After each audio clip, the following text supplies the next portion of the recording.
मेरे प्यारे बच्चे, अगर तुम्हें अपने जीवन में कोई बड़ा काम करना है तो उसे मन से करते रहो। जितना प्रयास करोगे और अपनी पूरी मेहनत उस काम को करने में लगा दोगे, उतना जल्दी तुम्हें और लक्ष्य की प्राप्ति भी हो जाएगी। मेरे बच्चे, जब तुम नाम स्मरण करते हो तो तुम मुझे नहीं देख पाते, लेकिन मैं तो तुम्हें हमेशा देख रहा होता हूँ। मुझे पता है कि बहुत समय से तुम्हारे मन में बहुत उथल पुथल चल रही है, लेकिन तुम घबराना नहीं, क्योंकि मैं तुम्हारे आसपास हमेशा होता हूँ, एक सुरक्षा कवच बनकर। इसीलिए कोई भी नकारात्मक ऊर्जा तुम्हारा कुछ भी नहीं बिगाड़ पाएगी। मेरे बच्चे, चाहे संकट आ जाए, लेकिन तुमसे पहले हमेशा मैं उसका सामना करता हूँ। इसीलिए निश्चिंत रहो बच्चे। और मैं जानता हूँ कि हर कोई अपने जीवन में सुख चाहता है, लेकिन उस सुख के पाने के लिए दुख भी सहना पड़ता है। इस बात को हमेशा ध्यान में रखना। इसीलिए यदि दुख आए तो घबराना नहीं, क्योंकि दुख के बाद सुख अवश्य ही आता है, और तुम्हारे सुख का समय भी अब आ गया है बच्चे। इसीलिए किसी भी चीज़ की चिंता मत करो। तुम्हें कौन से रास्ते पे चलना है, इस बात का फैसला तुम्हें सोच समझ कर करना होगा। केवल ये सोचते रहने से कि मुझे उस मुकाम तक पहुंचना है, ये काफ़ी नहीं होगा।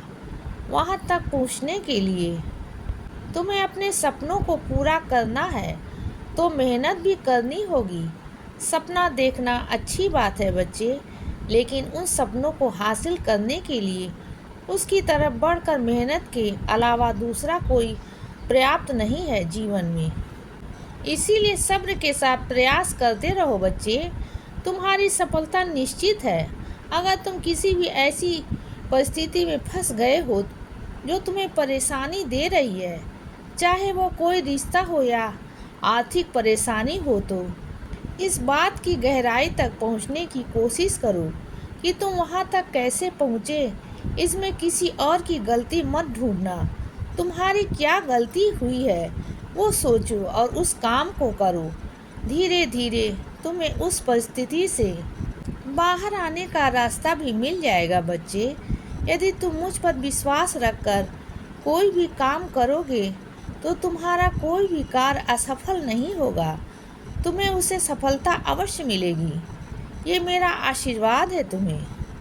और मैं चाहता हूँ कि तुम अपने लिए अवश्य जियो, लेकिन उसके साथ साथ दूसरों की परेशानी को भी समझो, उनका साथ दो। और चाहे लोग तुम्हारे प्रयासों को पहचाने या ना पहचाने, लेकिन तुम सबको मदद करने के लिए अपने प्रयासों को जारी रखो बच्चे। क्या गलत हो सकता है, ये सोच सोचकर अपने मन की शांति को क्यों भंग करते हो? क्या सही हो सकता है? हमेशा ये सोचो और अपने आने वाले भविष्य के लिए सुनहरे सपने देखो। मेरे बच्चे, जैसी सोच होगी वैसे ही तुम्हारा मन हो जाएगा। इसीलिए हमेशा अच्छा सोचो, तो तुम्हारे साथ भी हमेशा अच्छा ही होगा। और तुम्हारे बाबा है ना, तुम्हारे भविष्य को सुंदर बनाने के लिए।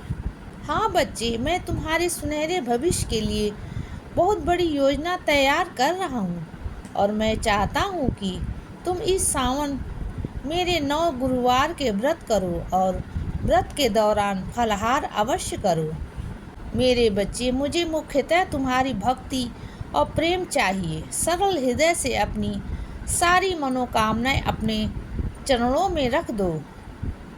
मैं एक एक करके तुम्हारी सारी इच्छाएं पूर्ण करूँगा, और इसी सप्ताह के अंदर तुम्हें एक बहुत बड़ी खुशखबरी दूंगा। इसीलिए सदा खुश रहो बच्चे, और हमेशा मुस्कुराते रहो। मेरा आशीर्वाद हमेशा तुम्हारे साथ है बच्चे। अब रात हो गई है मेरे बच्चे, अब सो जाओ। शुभ रात्रि।